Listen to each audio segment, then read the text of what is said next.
பேரன்பு serial August 28 இன்னைக்கான எபிசோடில் என்ன நடக்கலாம் அப்படிங்கிறத ரிவ்யூவாக பார்த்தலாங்க. ராஜிமா முகூர்த்தத்துக்கு தேவையான எல்லா தட்டுங்களையும் எடுத்துகிட்டு வந்து வச்சிட்ருக்காங்க. அப்போ மங்கை ஐயப்பன் பாண்டியனை கூப்பிட்டு, ஏங்க டைனிங் ஹாலில் முதல் பந்தியை ஆரம்பிச்சிட்டாங்களாமா, அங்கே போய் என்ன ஏதுன்னு பார்த்துட்டு வாங்க அப்படின்னு சொல்ல, அதுக்கு தான் கேட்ரிங் ஆளுங்க இருக்காங்கல்ல, அப்புறம் நான் எதுக்கு மங்கை போய் பார்க்கணும் அப்படின்னு சொல்லி கேட்க, என்னதான் இருந்தாலும் நம்ம போய் பார்த்த மாதிரி வருமா, அதுதான் முகூர்த்தத்துக்கு இன்னும் டைம் இருக்குல்ல, நீங்கள் போய் பார்த்துட்டு வந்துடுங்க அப்படின்னு சொல்ல, ஐயப்பன் பாண்டியனும் சரின்னு சொல்லிட்டு டைனிங் ஹால் போகிறாங்க.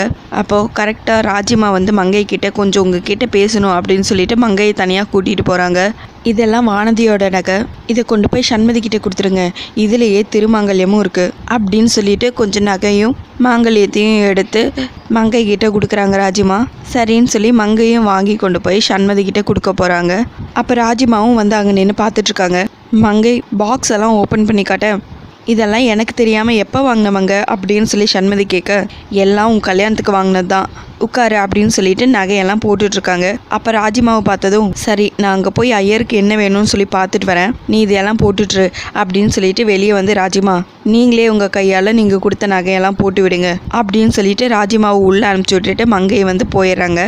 அலங்காரம் எல்லாம் முடிஞ்சு அதுக்கப்புறம் ராஜிமா நான் எப்படி இருக்கேன் அப்படின்னு சொல்லி சண்மதி கேட்க, அழகாக இருக்க, உன்னை இப்படி பார்க்க எனக்கு ரொம்ப சந்தோஷமாக இருக்குது, என் கண்ணே பற்றும் போல் இருக்குது அப்படின்னு சொல்லிட்டு திருஷ்டி எடுக்க சண்மதியும் ரொம்ப சந்தோஷப்படுறாங்க. அடுத்ததான் கார்த்திக் ரூமில் கொண்டு வந்து காஃபி கொடுக்கலான்னு சொல்லி ராஜிமா வரும்போது, அம்மா எல்லா நாளும் நீங்கள் தான் வேலை செய்கிறீங்க, இன்றைக்கும் நீங்கள் வேலை செய்யணுமா, இதெல்லாம் நீங்கள் ஏன் செஞ்சிட்ருக்கீங்க அப்படின்னு கார்த்திக் கேட்க, இதில் என்ன இருக்குது, வந்திருக்கிறவங்களுக்கெல்லாம் காஃபி கொடுக்க சொன்னாங்க, அதனால தான் நானும் உனக்கு எடுத்துகிட்டு வந்தேன், எதுக்கு இப்போ டென்ஷன் ஆகுற, நான் என்ன பண்ணுறேன் என்ன செய்கிறேங்கிறதெல்லாம் உனக்கு தேவையில்லாத விஷயம், நாம் நினச்ச மாதிரி இந்த கல்யாணம் நல்லபடியாக நடக்கணும், நேற்றே நம்ம எதிர்பாராத விதமாக நிறைய குழப்பம் நடந்துருச்சு, அப்படி இன்றைக்கும் எந்த குழப்பமும் வந்துடக்கூடாதுன்னு தான் எனக்கு இருக்கிற ஒரே பயம், இருக்கிற டென்ஷனில் இந்த மாதிரி நீயும் யோசிச்சு டென்ஷன் ஆகாத, உனக்கு ஒரு நல்ல விஷயம் நடக்குங்கிற நேரத்தில் இந்த மாதிரி சின்ன சின்ன விஷயங்கள்லாம் பெருசுப்படுத்தாத, விடு பார்த்துக்கலாம் அப்படின்னு ராஜிமா சொல்ல, இந்த கல்யாணம் நடக்கணுங்கிறதுக்காக நீங்கள் எவ்வளோ கஷ்டப்படுறீங்கிறது எனக்கு தெரியுமா, கண்டிப்பாக நீங்கள் நினச்ச மாதிரி எல்லாமே நல்லா தான் நடக்கணும்னு என்னை ஆசீர்வாதம் பண்ணுங்கம்மா அப்படின்னு சொல்லிட்டு ராஜிமாட்ட விழுந்து ஆசீர்வாதம் வாங்கிக்கிறாங்க கார்த்திக்.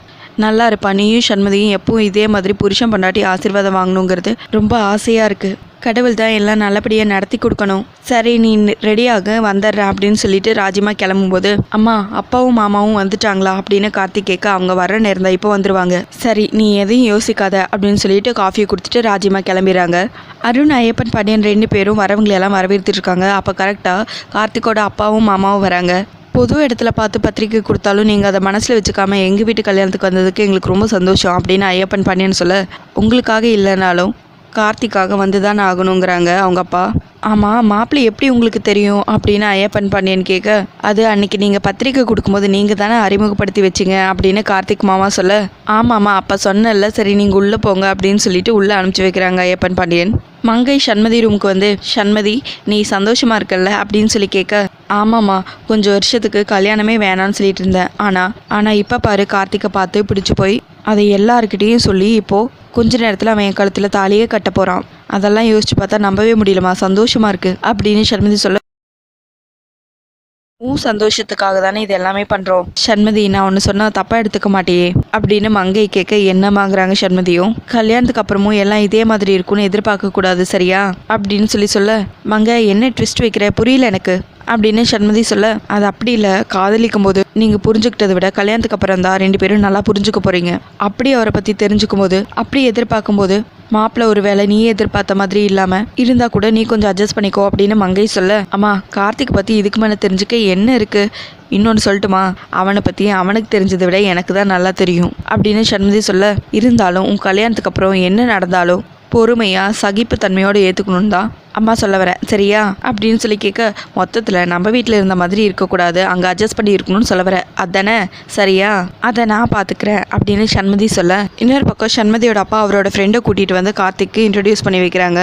அப்பா அவர் உங்களை நான் எங்கேயோ பார்த்த மாதிரி இருக்குது அப்படின்னு சொல்ல, இல்லை சார் நான் இங்கே தான் இருக்கேன், நான் டெல்லிக்கெல்லாம் போனதில்லை அப்படின்னு கார்த்திக் சொல்ல, இல்லை நான் ஒரு ஆட் விஷயமா டெல்லியில் உங்களை பார்த்துருக்கேன், உங்ககிட்ட பேசியிருக்கேன் அப்படின்னு சொல்ல, இல்லை என்னை பார்த்துருக்க முடியாது, நான் அங்கெல்லாம் போனதில்லைங்கிறாங்க கார்த்திக்.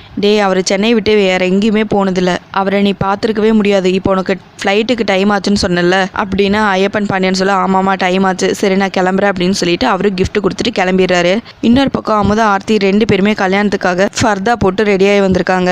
ஆர்த்தி எப்படி இருக்கு நம்ம கெட்டப்பு அப்படின்னு அமுதா கேட்க, இந்த கெட்டப்பில் வர்றதுக்கு தான் மணிக்கணக்கா வீட்டில் உட்காந்து மேக்கப் போட்டு இருந்தியா அப்படின்னு ஆர்த்தி கேட்க, ஏய் போட்டேன்னா இதெல்லாம் நான் ஏன் திருப்திக்காக பண்ணிக்கிறது அப்படின்னு அமுதா சொல்ல, சரி முகூர்த்தம் ஆரம்பிச்சிருவாங்க வா உள்ளே போகலாம் அப்படின்னு ஆர்த்தி கூப்பிட, இரு ஏன் அங்கே பார்த்தியா நம்மள மாதிரியே இந்த ஃபர்தா போட்டிருக்காங்க, அவங்க கூட போனால் எந்த சந்தேகமும் வராது அப்படின்னு சொல்லிட்டு அவங்க கூட ஜாங்கிட் ஆகி 2 பேரும் மண்டபத்துக்குள்ளே போகிறாங்க.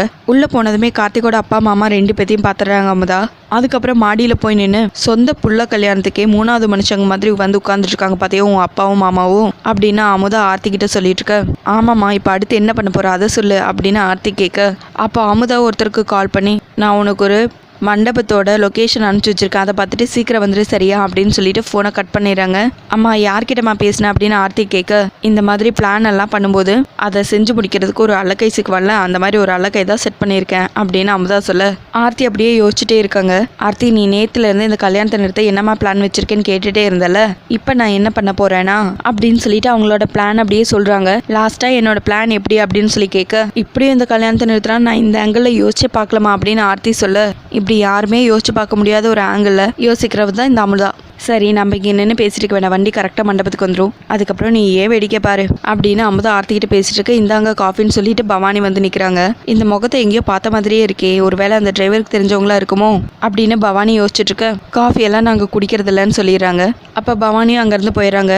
ஆர்த்தி இவன் அந்த சண்மதியோட அண்ணி தானே அப்படின்னு கேட்க, ஆமாம்மா நம்ம முகத்தை வேற பார்த்துட்டா, நம்ம பேசினதெல்லாம் கேட்டிருப்பாளோ அப்படின்னு ஆர்த்தி கேட்க, சேச்சா அதெல்லாம் ஒன்று கேட்டிருக்க மாட்டா, அப்படியே கேட்டிருந்தாலும் என்ன ஆயிட போகுது, அவளுக்கு தான் நம்ம யார் என்னன்னே தெரியாதே, இப்போ நம்ம முகத்தை பார்த்தா என்ன பார்க்கலன்னு என்னை போட்டு விடு, இருக்கிற பிரச்சனையில் இதெல்லாம் யோசிக்க முடியாது அப்படின்னு சொல்லிட்டு திரும்பி பார்க்க ராஜிமா எல்லாருக்கும் காஃபி கொடுத்துட்ருக்காங்க. உடனே மங்கை வந்து அதை வாங்கி கொடுத்துட்ருக்காங்க எல்லாருக்கும். அருண் வந்து அதான் ராஜிமா இருக்காங்களே நீங்கள் ஏமா கொடுத்துட்ருக்கீங்க, ராஜிமா கொடுப்பாங்க அப்படின்னு சொல்ல, டேய் என்னதான் மற்றவங்க கொடுத்தாலும் நம்ம வீட்டுக்கு விசேஷம் பார்க்க வந்தவங்கள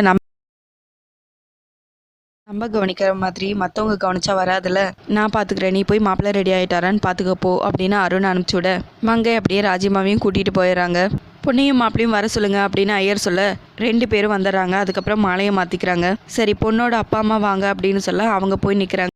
பாத பூஜை பண்ணுறாங்க சண்மதி. சரி மாப்பிள்ளையோட அப்பா அம்மா வாங்க அப்படின்னு சொல்ல ராஜிமா என்ன பண்ணுறதுன்னு தெரியாமல் அப்படியே நின்றுட்டுருக்காங்க. கார்த்திக் அப்படியே ராஜிமாவே பார்த்துட்ருக்காங்க. இதோட எபிசோடு முடிச்சிருக்காங்க. உங்களுக்கு இந்த வீடியோ பிடிச்சிருந்தா லைக் பண்ணுங்கள், ஷேர் பண்ணுங்கள், கமெண்ட் பண்ணுங்கள், அப்படியே சப்ஸ்கிரைப் பண்ணுங்கள். தேங்க்யூ.